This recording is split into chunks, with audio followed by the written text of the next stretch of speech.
Hello दोस्तों, कैसे हैं आप सभी। मैं आशा करूंगा आप सभी स्वस्थ होंगे और आप सभी की तैयारियां बहुत अच्छे से चल रही होगी। दोस्तों, आप सभी जानते हैं पिछली क्लास में हम लोगों ने प्रैक्टिस सेट नंबर 42 को जो डिस्कस किया था।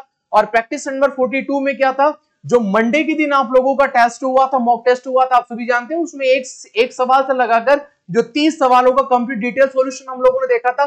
30 के बाद जो 65 क्वेश्चन, जो बाद में जो 35 सवाल रह गए थे, उसका सोल्यूशन हम लोग आज की क्लास में देखने वाले हैं। ठीक है, आप के क्वेश्चन जो आपके नंबर कितने बनते हैं उसका जवाब सभी को कमेंट सेक्शन में देना है। ठीक है, चलिएगा हम लोग क्लास की शुरुआत करेंगे और बढ़ेंगे आज की क्लास के पहले प्रश्न के साथ में। और पहला प्रश्न जो हम लोगों को देखने को मिलेगा, ये आप सभी के सामने पहला क्वेश्चन देखने को मिलेगा। और क्वेश्चन क्या था आप सभी के सामने, मॉक टेस्ट का था। मैं मॉक टेस्ट सोल्व करा रहा हूं डिटेल, अब प्रैक्टिस सेट नहीं करवा रहा हूं। प्रैक्टिस सेट यदि मैं करवाता तो इनको बहुत डिप्थ में लेके जाता, 4 सवाल होते, आप तो भी जानते हैं, उसी की तरह मैं पूरा एक्सप्लेन करता। लेकिन प्रायोरिटी केवल हमें मॉक टेस्ट में आएगी। जब हमारा प्रैक्टिस सेट नंबर 43 स्टार्ट होगा, वहां से हम लोग बिल्कुल हमारे जो प्रैक्टिस वे में आगे बढ़ जाएंगे। सवाल है, विष्णु गोविंद जोग का संबंध किससे है। ठीक है, यहां पर हम लोगों को देखने को मिलेगा, फर्स्ट ऑप्शन देखने को मिलेगा वायलिन, मशक बीन, सैक्सोफोन या फिर हारमोनियम। 4 ऑप्शन आप लोगों को देखने को मिलेगा। पहले आप लोगों को जवाब सोचना है कि आप लोगों ने जो मॉक टेस्ट की सीट थी उसमें क्या आंसर फिल किया होगा। मैं आशा करूंगा आप लोगों ने सोचा होगा और आप लोगों का सही भी होगा। देखिएगा, विष्णु गोविंद जोग। अब देखिए, गोविंद याद रखना है। गोविंद से कैसे याद करोगे, देखो कुछ तो देखो, अगर परीक्षा में पास होना तो सीधा रट लो, या फिर कुछ ऐसे कॉन्सेप्ट पे याद रख लो कि जहां से क्वेश्चन आप लोगों को याद रहे। देखो, जब हम विष्णु गोविंद, जब हम भगवान गोविंद की भक्ति करते, क्या करते, जब भगवान गोविंद की भक्ति करते तो हम उनकी भक्ति में लीन हो जाते। क्या हो जाते, लीन हो जाते हैं। तो वायलिन, यहां पर जो लिखा है लीन, देखो यहां पर लीन लिखा है, तो विष्णु गोविंद जोग, तो भगवान गोविंद की भक्ति में अक्सर भगवान गोविंद, भगवान कृष्ण आप सभी जानते हैं, उनसे जुड़ी हुई माता राधा है। तो हम इनकी आजकल की पीढ़ी भगवान कृष्ण और राधा जी की भक्ति में बहुत ज्यादा तल्लीन होती है। आप लोगों ने सुना होगा प्रेमानंद जी महाराज के बारे में, तो उनकी भक्ति में ज्यादातर लीन है और वो राधा जी को अपना आराध्य मानते हैं। तो राधा जी का सीधा संबंध भगवान कृष्ण था, यानी भगवान गोविंद से था। तो लीन से याद करना है, हर कोई व्यक्ति लीन है। क्या है दोस्तों, आजकल लीन है। और किन की भक्ति में लीन है, भगवान विष्णु, भगवान गोविंद की भक्ति में लीन है। अगर आप इस तरीके से भी यहाँ पर करोगे तो देखो याद तो आप लोगों को हो ही जाएगा। ठीक है, वैसे हम लोग बढ़ेंगे, मैं आशा करूंगा आप लोगों का सही होगा। तो क्वेश्चन नंबर 30 का हमारा सही जाएगा, बिल्कुल वायलिन हमारे सवाल का बिल्कुल राइट आंसर यहां पर देखने को मिलेगा, वायलिन। सॉरी, चलो सवाल नंबर 31 की तरफ बढ़ते हैं। सवाल नंबर 31 हमें देखने को मिलेगा, बदरुद्दीन डागर का संबंध किससे। और बदरुद्दीन डागर आप लोगों को ऑप्शन देखने को मिलेगा, गिटार यहां पर देखने को मिलेगा, सितार संबंधी या वीणा हमें देखने को मिलेगा, जो है या पियानो हमें यहां पर देखने को मिलेगा। बदरुद्दीन डागर हमें देखने को मिलेगा। क्या रहेगा इस सवाल का राइट आंसर, गिटार, सितार, वीणा या पियानो। देखो, वास्तव में इस सवाल का राइट आंसर यहां पर रुद्र वीणा होना चाहिए। क्या होना चाहिए, वीणा है। वीणा की जगह आप रुद्र वीणा अगर यहां पर लिख सकते हैं, यहां पर यदि आप लोग रुद्र वीणा के साथ जाएंगे तो रुद्र वीणा इस सवाल का बिल्कुल यहां पर राइट आंसर होता हुआ मुझे यहां पर देखने को मिलता है। तो रुद्र वीणा से आप लोगों को याद रखना है, यहां पर राइट आंसर हो जाए बदरुद्दीन डागर का संबंध रुद्र वीणा से यहां पर पाया गया। मैं आशा करूंगा दोनों ही क्वेश्चन आप लोगों के बिल्कुल सही होंगे। सवाल नंबर, अच्छा एक्सप्लेनेशन करना है, आगे मैं आप लोगों को समझा दूंगा। शिव कुमार शर्मा का संबंध किससे। अब शिव कुमार शर्मा का संबंध किससे होगा, यहां पर जो देखने को मिलेगा ढोलक, पहला ऑप्शन देखने को मिलेगा, दूसरा बांसुरी, संतूर या फिर सारंगी हम लोगों को ऑप्शन देखने को मिलेगा। सॉरी, देखो शिव कुमार शर्मा, अब शिव कुमार शर्मा का संबंध था किससे, आप सभी जानते हैं कि संतूर से। किससे हो जाएगा, संतूर से इनका यहां पर हो जाएगा। ठीक है, संतूर से आप लोगों को याद रखना है कि संतूर से हो जाएंगे शिव कुमार शर्मा। सारंगी से यहां पर नहीं होंगे, संतूर से बिल्कुल यहां पर हो जाएंगे, बांसुरी से होंगे और नहीं ढोलक से होंगे। तो ऑप्शन नंबर सी पर जाएंगे, जो कि हमारे सवाल का बिल्कुल राइट आंसर देखने को मिलेगा। आगे हम लोग देखेंगे असद अली खान का संबंध किससे होगा। 4 ऑप्शन देखने को मिलेंगे हमें, यहां पर रुद्र वीणा देखने को मिलेगी, नगाड़ा, ढोलक या फिर हारमोनियम। असद अली खां, असद अली खां। तो यहां पर भी क्या हो जाएगा, रुद्रवीणा हो जाएगा। इसके बिहाफ पर हम लोग कहेंगे कि यार ऑप्शन नंबर जो ए है वो हमारे सवाल का बिल्कुल करेक्ट आंसर देखने को मिलेगा। मैं फिर बता रहा हूं, मैं पूरा एक्सप्लेनेशन नहीं दे रहा हूं, हमें मॉक टेस्ट का आंसर निकालना है, तो उसी के बिहाफ पर हमारी क्लास हो रही है। ठीक है, चलिएगा सवाल नंबर 34 पर बात करेंगे। सवाल नंबर 34 पर हमारा जो देखने को मिलेगा, उस्ताद बद्दू खां, उस्ताद बद्दू खां का संबंध किससे होगा? उस्ताद बद्दू खां का संबंध सारंगी से होगा, ढोलक से होगा, तबला से होगा या फिर वायलिन से होगा? उस्ताद बद्दू खां, तो ये भी सारंगी से संबंधित होगा दोस्तों। ये किससे होगा? सारंगी से। तो ये आप लोगों को याद होना चाहिएगा। अब इसकी बेसिकली मैं चलती क्लास में कोई ऐसा अप्रोच नहीं बना सकता कि बार बार आप लोगों को चीज याद कराए। ठीक है, उस्ताद बद्दू खां आप लोगों को याद रखना पड़ेगा। तो ये यहां पर सारंगी से हो जाएगा, मैं मान के चलूंगा। ये भी सवाल का जवाब आप लोगों ने बिल्कुल सही दिया होगा। आइए सवाल नंबर 35 की तरफ बात करेंगे और सवाल नंबर 35 जो क्वेश्चन जो मॉक टेस्ट का था, और वो हमें क्या देखने को मिलेगा, वह वाद्ययंत्र जिस पर उस्ताद अजमत अली खान ने निपुणता प्राप्त की थी। उस्ताद अजमत अली खान निपुणता किसने प्राप्त की थी? तो यहां पर हमें देखने को मिलेगा उस्ताद अजमत अली खान, अजमत अली खान साहब देख रहे हैं। आप सभी जानेंगे, ऑप्शन नंबर ए पर जाएंगे। सरोद में इन्होंने महारत हासिल की थी। अब इनको एक एक बाई हम लोग ऑफलाइन में कंप्लीट कर चुके हैं, मॉक टेस्ट के भी यहां पर होगा। तो कमेंट सेक्शन में आप लोगों को जवाब देना है कितने आप लोगों के बिल्कुल यहां पर सही जाते हैं। आइए सवाल नंबर 36 पर बढ़ेंगे। अब सवाल यहां पर देखने को मिलेगा, सबसे पुराना वाद्ययंत्र यहां पर कौन शामिल हो जाएगा? सबसे पुराना वाद्ययंत्र कौन सा हो जाएगा? सरोद, तुरही, वीणा या फिर सहनाई हम लोगों को देखने को मिलेगा। तो हम लोग उस बिहाफ पर जाएंगे। माता सरस्वती जी का नाम सुना होगा। तो ब्रह्मदेव ने पृथ्वी का निर्माण किया है, और ब्रह्मदेव ने, तो उनके सामने सरस्वती माता थी, आप सभी जानते हैं। तो उनके हाथ में आप लोगों को वीणा यहां पर देखने को मिलेगी। तो सरोद भी नहीं होगा, न तुरई होगा, न सहनाई होगा। केवल आंसर क्या हो जाएगा? केवल आंसर बिहाफ पर जाएंगे ऑप्शन नंबर सी, यानी वीणा हमारे सवाल का बिल्कुल यहां पर राइट आंसर होता हुआ देखने को मिलेगा। आइए सवाल नंबर हम लोग जाते हैं, सवाल नंबर 37 की तरफ है। और सवाल नंबर 37 प्रकार निम्नलिखित में कौन सी संगीतकार भारत की एकमात्र महिला संगीतकार है? तो ये महिला संगीतकार के रूप में बताना है। ठीक है, तो महिला संगीतकार के रूप में यहां पर कौन है? एकमात्र महिला सहनाई।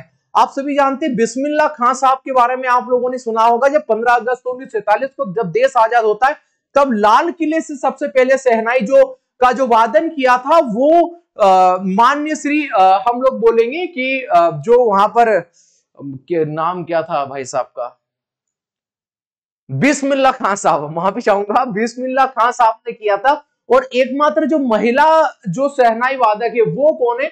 वो हम लोगों को बागेश्वरी कंवर मैम देखने को मिलेगी। तो ये बागेश्वरी कंवर इस सवाल का बिल्कुल राइट आंसर था। जो जिसने बागेश्वरी कंवर लगाया था, तो वो अपना सवाल का आंसर सही कर लीजिएगा। बाकी अगर कोई नए स्टूडेंट है तो भाई साहब वो पुराने वीडियो देख लो, यहां पर केवल एक मॉक टेस्ट का सॉल्यूशन हो रहा है। ठीक है, चलो आइए सवाल नंबर 37 पर चर्चा करेंगे। और सवाल नंबर 37 देखो, हमने सवाल ये देखा था कि निखिल बनर्जी का संबंध किससे? क्या है दोस्तों? निखिल बनर्जी का संबंध यहां पर जो किससे होगा? 4 ऑप्शन देखने को मिलेंगे, ढोलक, सितार, जो तबला और वायलिन। तो हमने कई अप्रोच देखा था, जैसे हमने सितार से माता सीता को देखा था। हमने कहा था कि निखिल नाम का रावण है, उमा शंकर है। ठीक है, और ये हमने ऑफलाइन में ट्रिक बनाई थी। तो ऑप्शन नंबर बी पर जाएंगे। देखो, जो हमने अप्रोच लगाया था, वैसे तो स्ट्रेटेजी के बहुत सारा कुछ याद करने को, पर जो अप्रोच हमने लगाया था one of the best approach था। उसके बिहाफ पर हम लोग कह सकते हैं option number B, Nikhil Banerjee, Uma Shankar Mishra, आप सभी जानते हैं। तो ये कहां से हो जाएंगे? ये सब सितार से प्रमुख संबंध होंगे।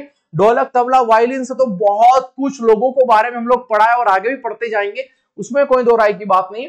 आइए सवाल नंबर 39 की तरफ बढ़ते। विलायत खां, मैंने कहा था कि जैसे निखिल बनर्जी समझाया था, जैसे निखिल नाम का रावण था, विलायत खां, तो वो विलायत खां अपने विला में ले गया था। मैंने जैसे आपको पढ़ाया था, जैसे यहां पर हम लोग जाएंगे तो ये जैसे हमने कहा था कि जैसे कोई निखिल नाम का रावण है, मान लो कोई निखिल नाम का व्यक्ति, ऑफलाइन में भी हुआ होगा निखिल, जस्ट किडिंग, वो रावण है तो मेरा भाई है।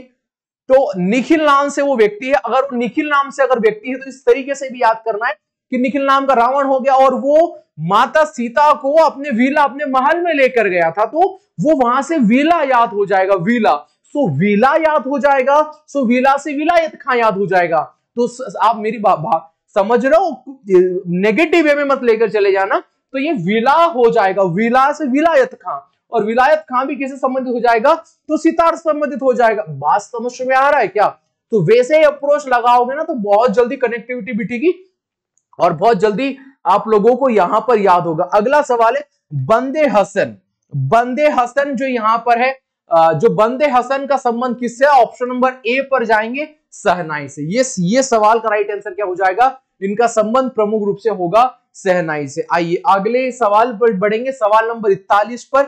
सवाल नंबर 41 है हमारे साथ में, शाहिद परवेज का संबंध किससे है? सितार से देखने को मिलेगा, ढोलक से, तबला से, या फिर वायलिन से। इनका भी संबंध किससे देखने को मिलेगा?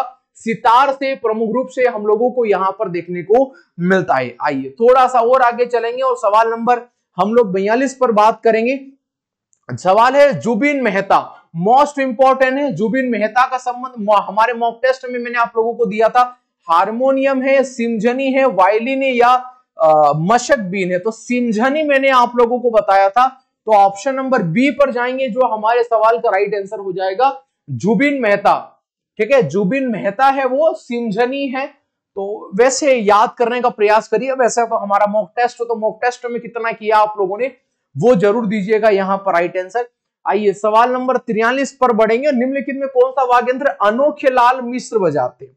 देखो, अनोखे लाल मिश्र बनाए जो बजाए, तन्मय घोष बजाए, जाकिर हुसैन जो बजाए, जो है ये अगर लोग बजाते तो आप लोगों को पता होगा कि ये सभी तबला वादक है। प्रमुख रूप से तन्मय घोष जो तबला वादक है, तो तबला यहां पर राइट आंसर हो जाएगा ऑप्शन नंबर डी। 1 मिनट करिएगा, मैं ठीक करके आया कैमरा।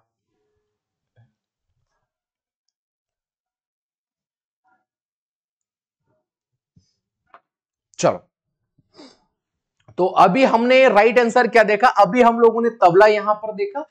आइए सवाल नंबर 44 पर चर्चा करते हैं। देखो, अब ये मैंने मॉक टेस्ट में दिया था, तो अप्रोच आप लोगों ने लगाया होगा बहुत अच्छे तरीके से।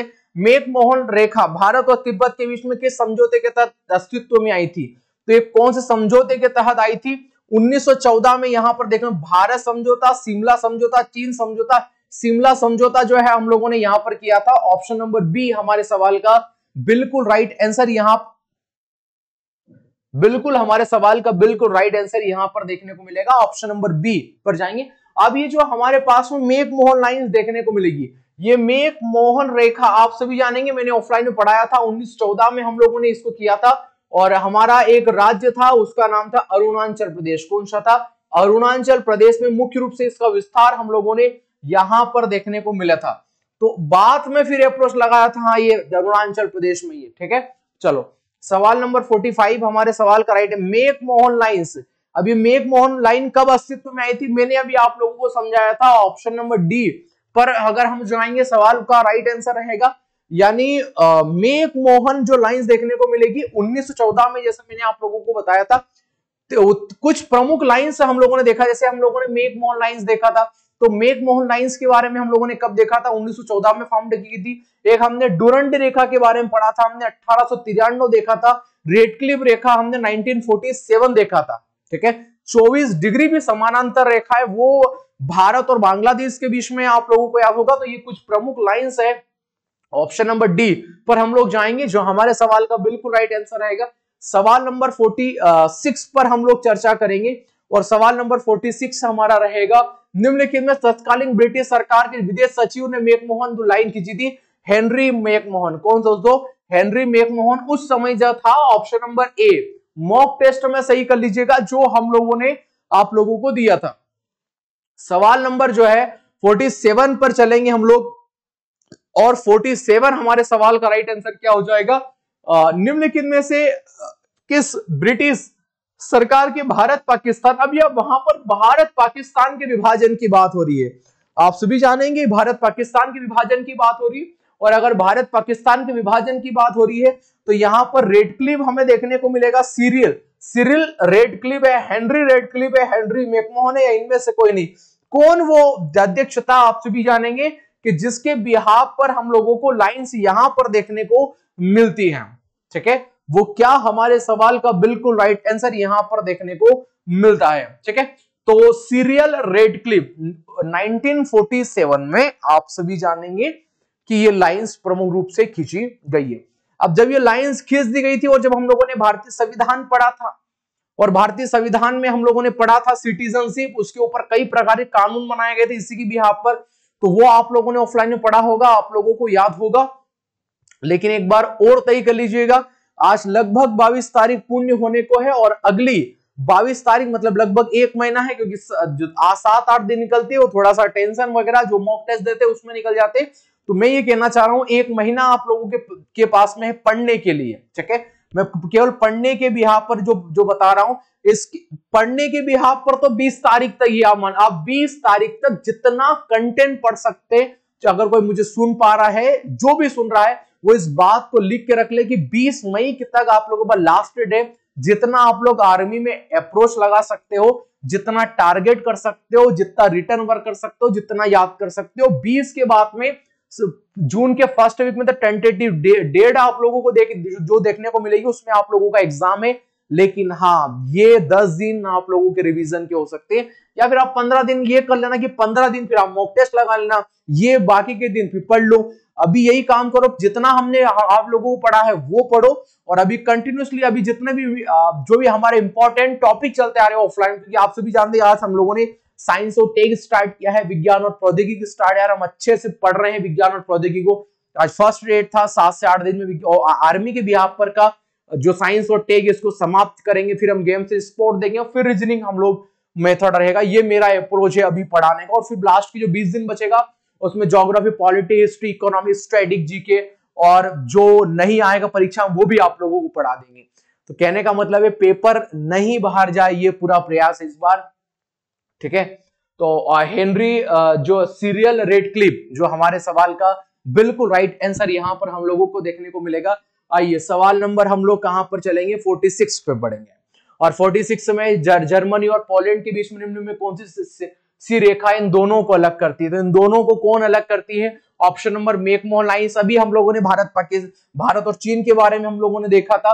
ठीक है, वैसे अगर हम लोग बाउंड्री के बिहाफ पर करेंगे तो बांग्लादेश के साथ हमारी बाउंड्री सबसे ज्यादा सीमा लगता है, 4096 किलोमीटर के साथ हम लोग साझा करते हैं। चाइना के साथ वैसे कम है, हमारी सेकंड जो है हमारी साइड चाइना के साथ ही है, तो ये तो उसके साथ चलेगी रेडक्लिफ भारत पाकिस्तान के बीच में। इसके बाद मैंने एक डूरंड रेखा आप लोगों को बताया था, जो कि भारत और पाकिस्तान और अफगानिस्तान के बीच में है। 108 किलोमीटर की सीमा बांग्लादेश अफगानिस्तान से भारत साझा करता है, आप लोगों को याद होगा। हिंडनबर्ग जो रेखा है, ये हमारे सवाल का बिल्कुल यहाँ पर राइट आंसर होगा, तो ये अपना आंसर जरूर लगा लीजिएगा। अब सवाल नंबर 50 है डूरंड रेखा। अभी मैंने आप लोगों को समझाया था, डूरंड रेखा भारत पाकिस्तान के बीच में हमें एक सीमा देखने को मिलेगी, जिसको हम लोगों ने डूरंड रेखा यहाँ पर कहा है। ठीक है, आइए सवाल बढ़ेंगे। डूरंड रेखा कब खींची गई? अभी मैंने आप लोगों को बताया था, क्लास की शुरुआत ही हुई थी और 1893 मैंने आपको कहा था, तभी डूरंड रेखा की यहाँ पर क्या होती है, शुरुआत होती है। तो ये हमारा मॉक टेस्ट था, और इसके बीच में कुछ खिलाड़ियों के टाइटल या कुछ उपनाम थे, वो बहुत सिंपल थे, तो वो मैंने नहीं दिए हैं, उनको करना भी नहीं है। अगर आप याद कर सकते हैं, इतना सिंपल है वो, मुझे लगता है पूछेगा। एक अच्छे अप्रोच के साथ हम लोग जो थोड़ा सा आगे बढ़ रहे हैं। सवाल क्या है हमारे पास, सोनल मानसिंह किस नृत्य संबंधित है? हाँ, अब ये नृत्य वाला जो मॉक टेस्ट है ये आप लोगों को इस सैटरडे दे दिया जाएगा। जितने भी क्लासिकल डांस है आप सभी जानते हैं, वैसे इस सवाल का राइट आंसर आपको बताना है। सोनल मानसिंह का संबंध किससे? भरतनाट्यम से, ओडिसी से, या केवल इन दोनों से, इनमें से कोई नहीं। अभी इसके बाद का जो टेस्ट होगा वो क्लासिकल डांस, आप सभी जानेंगे कि कथक एक क्लासिकल डांस है, आप सभी जानेंगे। कुचिपुड़ी जो कि आंध्र प्रदेश का है वो शास्त्रीय नृत्य है। मोहिनी अट्टम कथकली शास्त्रीय नृत्य है। भरतनाट्यम जिसकी उत्पत्ति मंदिरों से दक्षिण भारत से हुई वो शास्त्रीय नृत्य है। उड़ीसी केलुचरण महापात्र और पंकज चरण महापात्र ने इसको जीवित रखा, ये एक शास्त्रीय नृत्य आप सभी जानेंगे। सत्रिय आसम भक्ति मूवमेंट जब चला था उसका जनक कहा जाता है। कथक को आप सभी जानेंगे कि मुगलों के कारण जीवित रह पाया था। मणिपुरी जो कि मणिपुर में होता है, झाउरी बहन विमल सिंह गुरु जतिन स्वामी जी का हम लोगों ने नाम देखा था। और इसके बाद फिर हम लोगों ने क्या देखा था, हमने एक छऊ, नया जो टाइटल दिया गया है वो छऊ को दिया गया है, तो वो भी अप्रोच आप लोगों को याद रखना है। तो कल हम लोग नेक्स्ट हमारे सैटरडे में, कल तो हमारा प्रैक्टिस नंबर 43 पर हम लोग जो डिस्कस करेंगे डेली, जो मैं आप लोगों को पढ़ा रहा हूं, लेकिन आज की क्लास में ये मॉक टेस्ट था। हमारी जिम्मेदारी थी, हम हमारी जिम्मेदारी से पीछे नहीं भाग रहे। मैंने कहा था कि टेस्ट होगा, सॉल्यूशन यूट्यूब पे करा देंगे, तो ये यूट्यूब पे सॉल्यूशन है, टिक लगाए, इतना कोई भारी भरकम काम नहीं किया है। जिस तरीके से मैं पढ़ाता हूं वैसे तो मैंने पढ़ाया नहीं, तो केवल अपने आंसर लिख कर जवाब जरूर दे दीजिएगा। और इस सवाल का जवाब आप सभी मैं कमेंट सेक्शन में जाऊंगा, आप सभी दे मिलूंगा मैं आप सभी को प्रैक्टिस सेंटर 43 के साथ में। और ऑफलाइन सेंटर में बिल्कुल प्रयास ये करेंगे कि जैसे ही साइंस और टेक खत्म हो तो उसका भी एक मॉक टेस्ट ले लिया जाए, कि जिसमें आने वाले क्वेश्चन भी उसमें डाल दी जाए कि ना के बराबर क्वेश्चन आप सभी के भारतीय सेना में बाहर हो। चलिएगा बड़े मिलेंगे 43 मॉक टेस्ट के साथ। जब तक के लिए पढ़ते रहिए, मुस्कुराते रहिए और मिलते हैं। ठीक है, good bye, take care, love you all.